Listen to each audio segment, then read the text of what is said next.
बिस्मिल्लाहिर्रहमानिर्रहीम। अस्सलाम वालेकुम प्यारे दोस्तों, वाक़या करबला एक ऐसी दुख बड़ी दास्तान है जो कई सदियों से अहले इस्लाम की आंखें नम किए हुए हैं।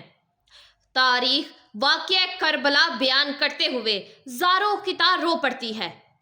इमाम अली मुकाम इमाम हुसैन इब्ने अली अलैहिस्सलाम ने मैदान करबला में 72 सर अल्लाह रब्बुल इज़्ज़त के हजूर पेश किए और इस्लाम की सरबुलंदी की खातिर दुश्मनाने इस्लाम के सामने डट गए और यज़ीद इब्ने मुआविया लाइन के हाथ पर बैत करने से साफ इनकार कर दिया। प्यारे दोस्तों, मैदान करबला में यज़ीद इब्ने मुआविया की फौज ने रसूलुल्लाह सल्लल्लाहु अलैहि वसल्लम के खानदान पर जुल्म के पहाड़ तोड़े और रसूलुल्लाह सल्लल्लाहु अलैहि वसल्लम की आल को शहीद कर दिया। प्यारे दोस्तों, खाल्के कायनात ने बरोज़े क़यामत उन लाइनों के लिए जहन्नुम में अज़ियतनाक ठिकाना तैयार कर रखा है, मगर ये कैसे मुमकिन है कि वो इस दुनिया के अंदर भी उन लाइनों को निशाने इबरत ना बनाता। प्यारे दोस्तों, करबला के शहीदों का बदला किसने और कैसे लिया? कातलाने हुसैन इब्ने अली को किसने चुन चुन कर मारा और उनका इबरतनाक इंजाम क्या हुआ? यही हमारी आज की वीडियो का खास मौजू होगा। मगर वीडियो में आगे बढ़ने से पहले अगर आप हमारे चैनल पर नए हैं तो बराए मेहरबानी हमारे channel Nimra voice stories channel को लाजमी सब्सक्राइब कीजिए, जहां आपको बिलखसूस इस्लामिक हिस्ट्री और बिल अमूर दुनिया भर की मुनफरिद मालूमात पर मबनी वीडियोस देखने को मिलेंगी। प्यारे दोस्तों, खलीफा अब्दुल मलिक बिन मरवान के ज़माने खिलाफत में कुफा पर मुख्तार बिन उबैद सख्फी को तसल्लुत हासिल हुआ। उसने कहा कि मैं कातलाने इमाम हुसैन अलैहिस्सलाम में से एक को भी दुनिया में चलते फिरते नहीं रहने दूंगा। अगर मैं ऐसा ना करूं तो मुझ पर अल्लाह और रसूलुल्लाह सल्लल्लाहु अलैहि वसल्लम की लानत हो। फिर उसने लोगों से कहा कि मुझे हर उस शख्स का नाम और पता बताओ जो हज़रत इमाम हुसैन रज़ी अल्लाह ताला अन्हो के मुकाबले में करबला गया था। लोगों ने बताना शुरू किया और मुख्तार सख्फी ने एक एक को कत्ल करना और सूली पर लटकाना शुरू कर दिया। मुख्तार सख्फी ने एक दिन कहा कि मैं कल एक ऐसे शख्स को कत्ल करूंगा कि मेरे उस अमल से तमाम मोमिनीन और मलाइका मुकर्रबीन भी खुश हो जाएंगे। हिसम बिन असवद नखी उस वक्त मुख्तार के पास बैठा हुआ था। वो उसी वक्त समझ गया था कि इब्ने साद कल मारा जाएगा। मकान पर आकर उसने अपने बेटे को रात में ही इब्ने साद के पास भेजकर इतला कर दी कि तुम अपनी हिफाजत का इंतज़ाम करो, मुख्तार सख्फी कल तुम्हें कत्ल कर देना चाहता है। मगर मुख्तार सख्फी जो कि अपने खरूज के इब्तदाई ज़माने में इब्ने साद से नहायत अखलाक के साथ पेश आता था, इसलिए उसने कहा कि मुख्तार हमें नहीं कत्ल करेगा। दूसरे दिन सुबह को मुख्तार सख्फी ने इब्ने साद को बुलाने के लिए आदमी भेजा। उसने अपने बेटे हफिज को भेज दिया। मुख्तार सख्फी ने उससे पूछा कि तेरा बाप कहाँ है? उसने कहा कि वो खलवत नशी हो गया है, अब घर से बाहर नहीं निकलता। मुख्तार ने कहा कि अब वो रे की हुकूमत कहाँ है जिसके लिए फर्जंदे रसूल सल्लल्लाहु अलैहि वसल्लम का खून बहाया था, अब क्यों उससे दस्तबरदार होकर बैठा है? हज़रत इमाम हुसैन की शहादत के दिन वो क्यों खाना नशी नहीं हुआ था? मुख्तार सख्फी ने अपने कोतवाल को भेजा कि इब्ने साद का सर काट कर ले आओ। वो इब्ने साद के पास गया और उसका सर काट कर अपनी कपा के दामन में छुपाकर मुख्तार सख्फी के पास लाया और उसके सामने रख दिया। मुख्तार सख्फी ने हफिज से पूछा कि पहचानते हो ये किसका सर है? उसने इन्ना लिल्लाहि व इन्ना इलैहि राजिऊन पढ़ी। फिर कहा कि ये मेरे बाप का सर है और अब इनके बाद जिंदगी में कोई मज़ा नहीं।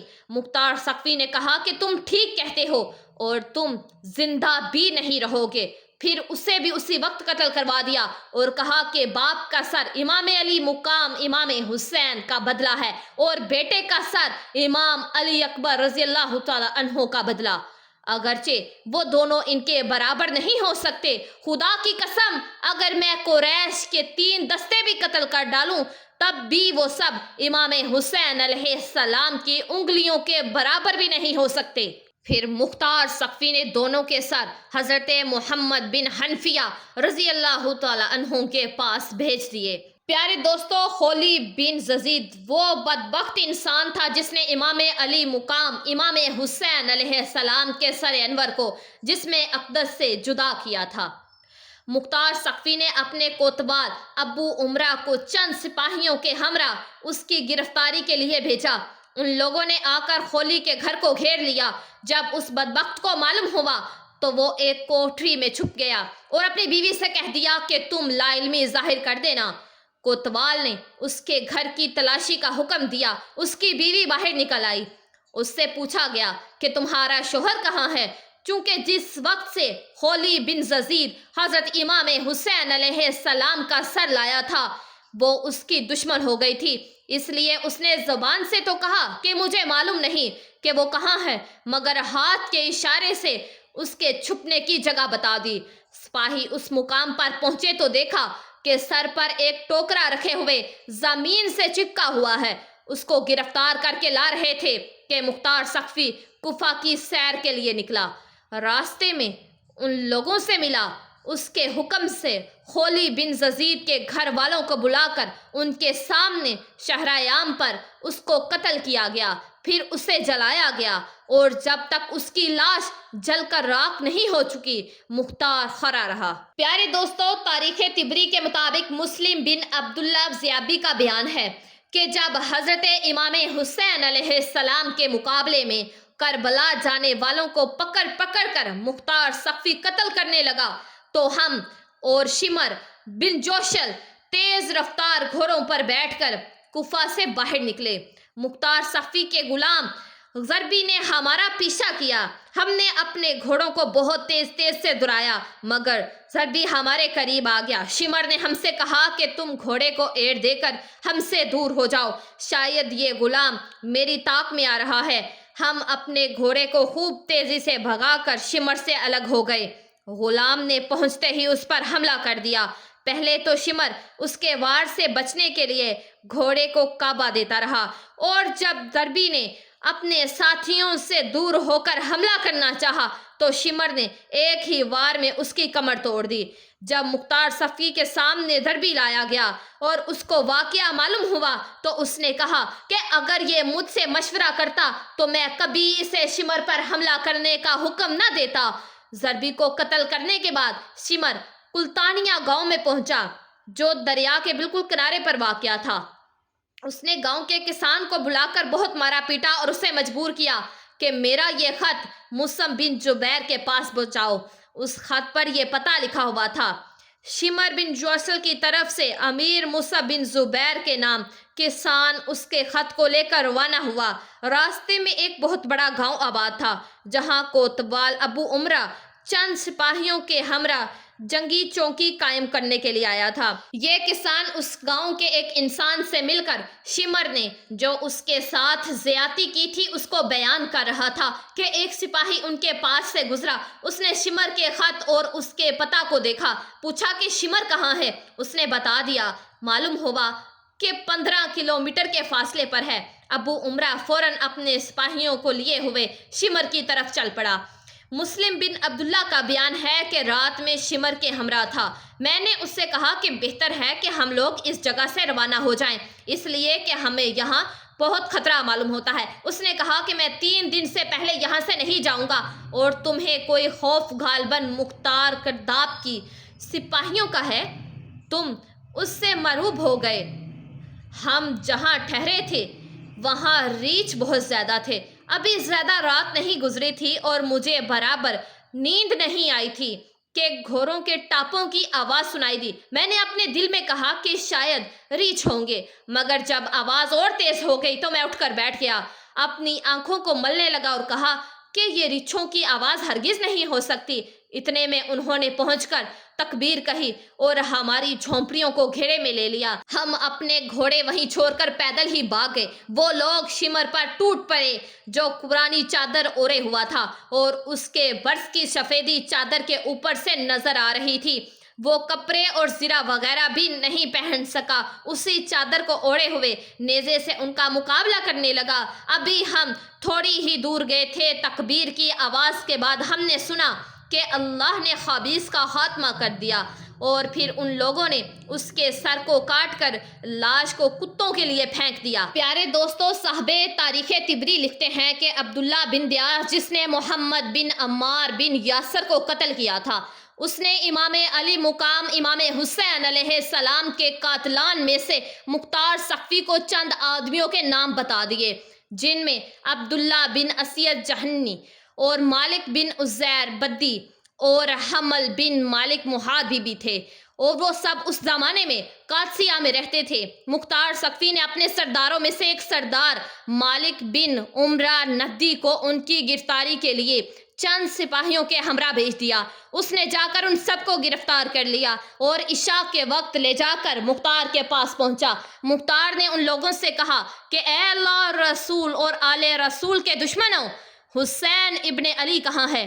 مجھے حسین ابن علی کی زیارت کرواؤ۔ ظالموں، تم نے اس مقدس ذات کو قتل کیا جن پر نماز میں تمہیں درود بھیجنے کا حکم دیا گیا ہے۔ انہوں نے کہا کہ اللہ آپ پر رحم کرے، ہمیں ان کے مقابلے میں زبردستی بھیجا گیا تھا، ہم جانے کے لیے بالکل راضی نہیں تھے، آپ ہم پر احسان کریں اور ہمیں چھوڑ دیں۔ مختار سقفی نے کہا کہ تم نے نواسہ رسول صلی اللہ علیہ وسلم پر احسان نہیں کیا، ان پر تمہیں رحم نہیں آیا، تم نے انہیں اور ان کے بچوں کو پیاسا رکھا، پانی نہیں پینے دیا، اور آج ہم سے احسان طلب کرتے ہو۔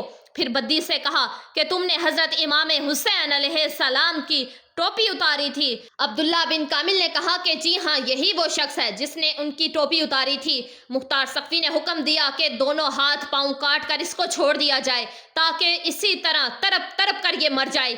چنانچہ اسی کے حکم پر عمل کیا گیا۔ بدی کے ہاتھوں اور پیروں سے خون کا دھارا بہتا رہا یہاں تک کہ وہ مر گیا۔ اس کے بعد جہنی اور محاربی کو بھی قتل کر دیا گیا۔ پیارے دوستو، حکیم ایک ایسا شخص تھا جس کا نام حکیم بن طفیل طائی تھا، جس نے کربلا میں حضرت عباس علمدار کے لباس و اسلحہ پر قبضہ کیا تھا اور امام حسین علیہ السلام کو معاذ اللہ تیر مارا تھا۔ مختار سقفی نے عبداللہ ابن کامل کو اس کی گرفتاری کے لیے چند سپاہیوں کے ساتھ وہاں بھیجا۔ وہ جب مختار سقفی کی طرف پکڑ کر لا رہے تھے، حکیم کے گھر والے عدی بن حاتم، جو حاتم طائی کا بیٹا تھا، اس کے پاس گئے اور کہنے لگے کہ تم مختار سقفی سے سفارش کرو کہ ہمارے بھائی کو چھوڑ دے۔ مختار سقفی کے پاس عدی پہنچا اور سفارش کرنے لگا۔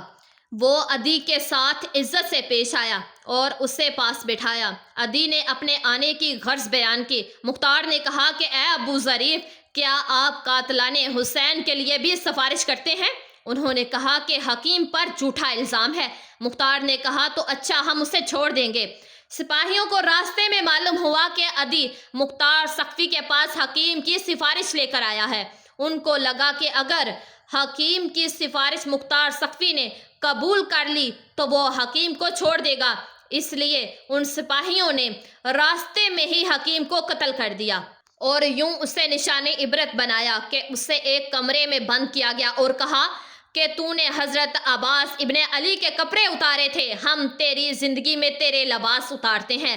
چنانچہ ان لوگوں نے اسے بالکل ننگا کر دیا۔ پھر کہا کہ تو نے حسین ابن علی کو تیر مارا تھا، ہم بھی تجھے تیروں کا نشانہ بناتے ہیں۔ یہ کہہ کر انہوں نے تیروں سے مار مار کر اس کو وہیں ہلاک کر دیا۔ پیارے دوستو، ایک شخص جس کا نام زید بن رکات تھا، اس بدبخت نے حضرت عبداللہ بن مسلم بن عقیل کو تیر مارا تھا جو ان کی پیشانی میں لگا تھا۔ انہوں نے پیشانی کو بچانے کے لیے اس پر اپنا ہاتھ رکھ لیا، مگر تیر ایسا لگا کہ ہاتھ بھی پیشانی کے ساتھ ساتھ پیوست ہو گیا اور جب کوشش کے باوجود ان کا ہاتھ پیشانی سے جدا نہیں ہو سکا تو انہوں نے بارگاہ الہی میں دعا کی کہ یا الہ العالمین، ہمارے دشمنوں نے جیسے ہمیں ذلیل کیا ہے تو بھی ان کو ایسے ہی ذلیل کر، اور جس طرح انہوں نے ہمیں قتل کیا ہے تو بھی ان کو ویسے ہی قتل کر۔ پھر زید بن رکعت نے ان کے پیٹ میں ایک تیر مارا جس سے وہ شہید ہو گئے۔ ابن رکعت کہا کرتا تھا کہ ان کے پیٹ کا تیر تو میں نے آسانی سے نکال لیا، مگر جو تیر پیشانی میں لگا کوشش کے باوجود بھی وہ نہیں نکل سکا۔ مختار سقفی نے ابن کامل کو اس کی گرفتاری کے لیے جب روانہ کیا، ابن کامل سپاہیوں کے ساتھ پہنچا اور اس پر ٹوٹ پڑا۔ وہ بھی ایک بہادر آدمی تھا، تلوار لے کر اس کا مقابلہ کیا۔ ابن کامل نے اپنے سپاہیوں سے کہا کہ اسے نیزہ اور تلوار سے ہلاک نہ کرو بلکہ تیر اور پتھر سے مارو۔ سپاہیوں نے اس قدر تیر اور پتھر مارے کہ وہ گر گیا۔ ابن کامل نے کہا کہ دیکھو، اگر جان باقی ہو تو اسے باہر لاؤ۔ چونکہ ابھی جان باقی تھی تو اسے باہر نکالا گیا۔ ابن کامل نے آگ منگوا کر اسے زندہ جلا دیا۔ پیارے دوستو، عبید اللہ ابن زیاد وہ نام نہاد انسان تھا جو یزید کی طرف سے کوفہ کا گورنر مقرر کیا گیا تھا۔ اسی بدبخت کے حکم پر امام علی مقام امام حسین علیہ السلام اور آپ کے اہل بیت کو تمام رضائیں پہنچائی گئیں۔ یہی ابن زیاد مسلم نے 3000 فوج کے ساتھ اترا۔ مختار سقفی نے ابراہیم بن مالک اشتر کو اس کے مقابلے کے لیے فوج دے کر بھیجا۔ موصل سے تقریباً 25 کلومیٹر کے فاصلے پر دریائے فرات کے کنارے دونوں لشکروں میں مقابلہ ہوا اور صبح سے شام تک خوفناک جنگ رہی۔ جب دن ختم ہونے والا تھا اور آفتاب قریب غروب تھا، اس وقت ابراہیم کی فوج غالب آ گئی۔ ابن زیاد کو شکست ہوئی اور اس کے ہمراہی بھاگے۔ ابراہیم نے حکم دیا کہ فوج مخالفین میں جو ہاتھ آئے اس کو زندہ نہ چھوڑا جائے، چنانچہ بہت سے لوگ ہلاک کیے گئے۔ اسی ہنگامے میں ابن زیاد بھی فرات کے کنارے محرم کی 10ویں تاریخ سن 67 ہجری میں ہلاک کیا گیا۔ اس کا سر کاٹ کر ابراہیم کے پاس بھیجا گیا۔ ابراہیم نے مختار کے پاس کوفہ بھجوایا۔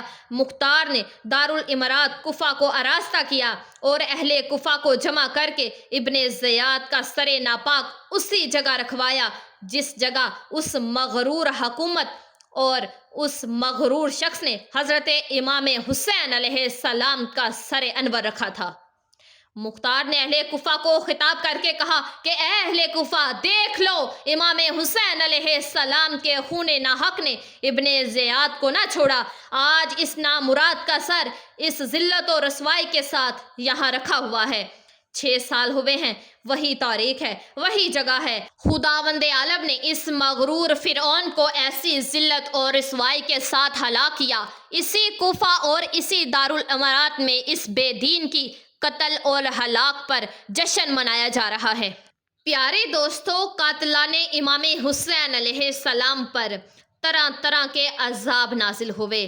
جو لوگ حضرت امام حسین علیہ السلام کے مقابلے میں کربلا گئے اور ان کے قتل میں شریک ہوئے، ان میں سے تقریباً 6000 کوفی مختار سقفی کے ہاتھوں ہلاک ہوئے اور دوسرے لوگ طرح طرح کے عذابوں میں مبتلا ہوئے۔